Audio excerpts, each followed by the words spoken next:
Topic we'll be discussing today is tetanus. So, tetanus is basically an anaerobic spore producing gram positive bacillus which causes spastic paralysis in humans. The tetanus produces a disease by producing two exotoxins, that is, tetanospasmin and tetanolysin.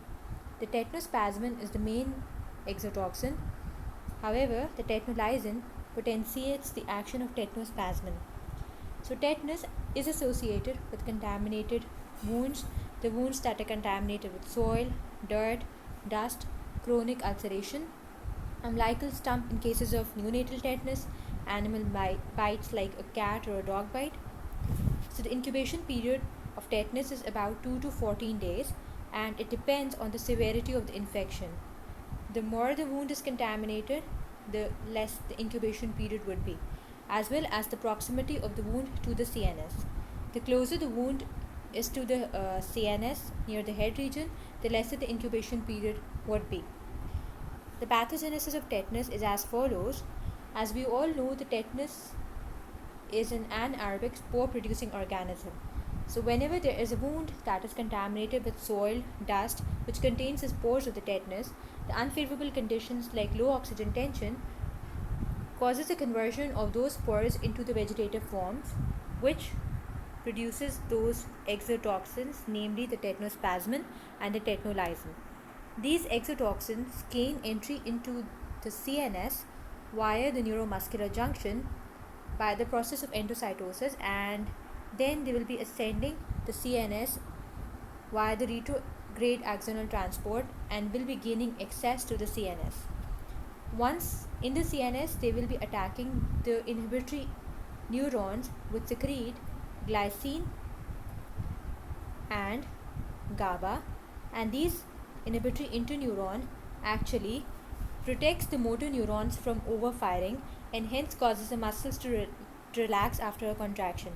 So when these toxins destroy these inhibitory transmitters, there will be low production of glycine and GABA, and ultimately there will be overfiring of these motor neurons and inability of the muscle to relax after a contraction and hence sustained muscular spasms. So remember that tetanus is a purely motor disease. It does not produce sensory deficit or altered sensorium. However, autonomic dysfunction is present. So tetanus does not result in altered consciousness level. However, autonomic dysfunction like labile hypertension, tachycardia, sweating is present. And this autonomic dysfunction is present due to disinhibitory effect on the autonomic nervous system, which result in the overactivity of the sympathetic discharge and hence the following symptoms. Remember, once the toxin it enters the CNS, it won't be neutralized by the antitoxin. So this is important from the clinical point of view. So we give the antitoxin in order to neutralize the toxin which is present in the plasma and not the one that is entered into the CNS. So the four clinical forms are recognized: the neonatal tetanus, generalized tetanus, cephalic tetanus, and localized tetanus.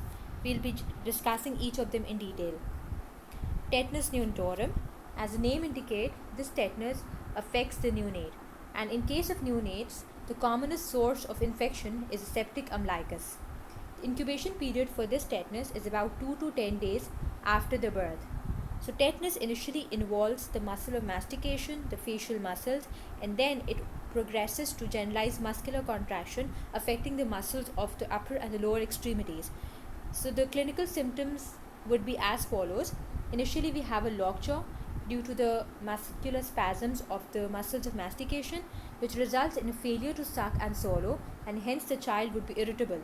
Rises sardonicus, which is due to the persistent muscular contraction of the facial muscles, resulting in a characteristic grin-like face. Then progressing to generalized muscular contraction, which produces flexion and adduction of the upper extremities and extension of the lower extremities. These muscular spasms might also involve your respiratory tract, resulting in asphyxia. And this is important from the clinical point of view as it would result in respiratory distress, and this is one of the causes of mortality in tetanus. These muscular spasms are just triggered by touch, noise, or light, and hence you need to keep the patient in a calm environment free from all these things. Again, as talked about earlier, there was no altered level of consciousness and sensory deficit. Autonomic dysfunction, however, was present. There is usually progression of symptoms during the first week, and if the child survives during the first week, there are chances that the child would be returning to normalcy in about 4 to 6 weeks. So there is progression of symptoms during first week, then stability during the second week, and if the baby survives, they will return to normal in about 4 to 6 weeks. Generalized tetanus. So for this, the sources include dirty contaminated wound, animal bites, chronic ulceration. Trismus, that is lockjaw, which results in failure to swallow and suck, is usually the most common presenting symptom, which is present in 50% of population as the most common presenting symptom. Other symptoms include rhizus sardonicus, restlessness, irritability, stiff neck, opisthotonus, which is actually the backward arching of the head, neck, and the muscles at the back, which later on progresses to generalized spasm and respiratory involvement.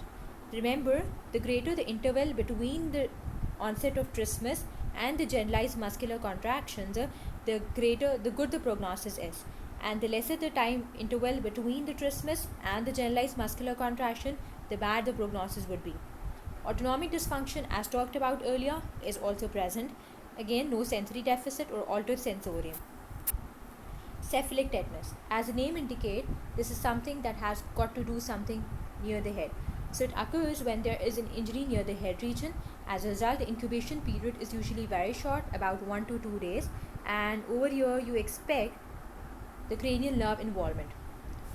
Localized tetanus, as the name indicates, that there is some sort of local process going on. So in the proximity of the injury, there is spasm of the muscles with the pain at the wound site, and this usually resolves within a week, and it has got a good prognosis overall.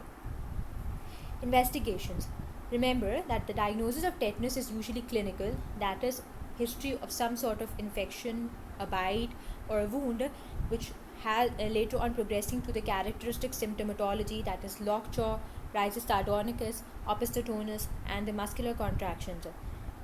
So diagnosis is usually clinical, but we do the other investigations in order to rule out other differentials. That could either be encephalitis, tetany, which we will be discussing later on. So if you do the CBC, you may have an elevated WBC count, which can be due to the stress of the muscular spasms. Again, random blood sugar, serum electrolytes, particularly calcium levels, which might be low in cases of tetanic spasms. CSF examination, which is usually normal in cases of tetanus, but may be abnormal in cases of encephalitis, rabies. EEG and EMG are also normal. So the differential diagnoses are as follows. We have got tetany. Tetany, as we all know, it is due to serum calcium levels, low serum calcium levels, and it has got symptoms like perioral numbness and carpopedal spasm, positive Chvostek sign. That is, we have got ipsilateral muscular spasm when we tap the facial nerve in the region of the parotid gland. Rabies, usually rabies has got a history of dog bite, and it leads to classical symptoms of encephalitis, having altered sensorium, hydrophobia. Epilepsy, in epilepsy we have got a prior history of characteristic tonic-clonic seizures. Parapharyngeal and retropharyngeal abscesses. This is something that is, there is a local process going on, so we can actually have lockjaw or trismus present along with fever, but we have the absence of other symptoms like the generalized muscular spasms over here. Management. So the aims of management, we need to remove the source of infection. For instance, the wound site needs to be cleaned thoroughly. Along with that, any dead tissue needs to be debrided. Neutralize the antitoxin that is present in the circulation. The toxin which is bind to the CNS, it cannot be neutralized. Along with that, we need to have supportive management like provide sedation, proper nutritional care, bed rest, etc. So the antitoxin. So in the previous days, the horse anti-tetanus toxin was given, but it resulted in serum sickness in a small percentage of population. So now this has largely been replaced by the human tetanus immune globulin, which is considered as the mainstay of treatment in cases of tetanus. And this antitoxin would be neutralizing the toxin that is present in the circulation. This has got a longer half-life of about 3 to 4 weeks. And apart from that, we'll be giving some drugs to the child like crystalline penicillin in order to kill the vegetative form, and this is usually given for 10 to 14 days. If for instance the umbilicus is septic or there is a source of infection, that you encounter. So you'll be adding gentamicin for the gram-negative coverage. Supportive management includes sedation. Obviously, the child is experiencing pain, so we need to adequately sedate the child. And a adequately sedated child is the one whose respiration is not depressed, but they may be occasional spasm. If you overly sedate a child, there may be respiratory depressions and ultimately deterioration in the clinical condition of the child. NG feeding for nutritional support, but because obviously the child is not able to tolerate orally. Monitoring for respiratory depression and autonomic dysfunction. So you need to monitor the respiratory rate, the blood pressure, heart rate, bladder, and the bowel care as the child is on bed rest or the adult is on bed rest. Immunization. As we all know, tetanus toxoid is given at 6, 10, and 14 weeks after the birth of the child. And if you have another injury, if the child gets another wound, then it depends on the previous vaccination status of the child. So in case if the child is previously vaccinated, what you need to do, you need to provide the booster at the time of injury. That booster contains the toxoid. If there has been no vaccination within the last 5 years or 3 years in cases of poorly contaminated wound. And in case if the child was not vaccinated or improperly vaccinated, incomplete vaccination was there, so you need to give the toxoid and antitoxin at 2 different sites so that they are not neutralizing one another. And you need to immunize the child also after the disease process, as the disease does not confer immunity. The prognosis. As talked about earlier, the tetanus might also involve respiratory musculature that might result in respiratory failure and pneumonia. So that they are the major causes of death in cases of tetanus. Majority of the deaths usually occur in the first week, and 60% mortality for tetanus neonatorum and 20% for children.